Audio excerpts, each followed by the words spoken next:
Bonjour et bienvenue chers élèves. Toujours dans les mesures préventives, j'espère que chacun de nous contribuera à limiter la propagation de cette épidémie en respectant les instructions des autorités de rester à la maison et de prendre soin de son hygiène. Et grâce à Dieu, vous allez recevoir toutes les leçons prévues et c'était fait dans les prochains jours. Que Dieu nous épargne cette épidémie. Donc tout de suite, aujourd'hui nous allons voir une leçon d'orthographe. Comme vous voyez, là il y a des mots, collège, des canapés, le jeune, décès, prêt, le progrès, la boîte, la chaîne, manger, travailler, le château. Donc comme vous voyez, ces mots-là contiennent des signes graphiques. Hein? Ces signes, vous remarquez, ils sont de couleurs différentes. Hein? Ils sont placés sur le E, le U, le I, le A. Donc ces signes-là, on les appelle des accents. Ce sont les accents. Et dans la langue française, comme nous allons voir, il y a 3 accents. Il y a l'accent aigu, l'accent grave et l'accent circonflexe. Donc, ce sont les 3 accents qui existent dans la langue française. D'abord, nous allons commencer par l'accent aigu, qui désigne un signe graphique représenté par une barre montante que l'on place au-dessus du E, qui se prononce comme un son fermé. Et il n'est utilisé que sur la lettre E. Donc, rappelez bien, l'accent aigu ne se place que sur le son ou bien que sur la lettre E. Comme vous allez voir, étable, élection, étendre. Et des canapés, un abonné, une abonnée, manger, les participes passés des verbes de premier groupe, tous se terminent par un E accent aigu, travailler, et été, le participe passé des verbes de verbe être.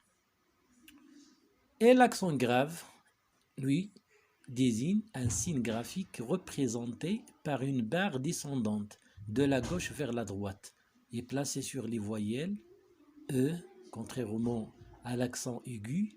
L'accent grave est placé sur les voyelles E, A et U et prononcé avec un son ouvert.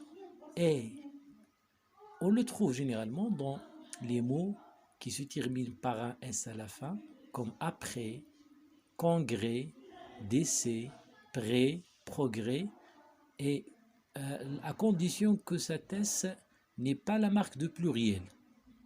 Ou bien dans collège, avènement, fièrement, le lièvre, la fièvre, une nèfle, le trèfle. On le met généralement sur le A, hein, l'accent grave, comme on a déjà dit. Il se place sur E et sur la lettre A.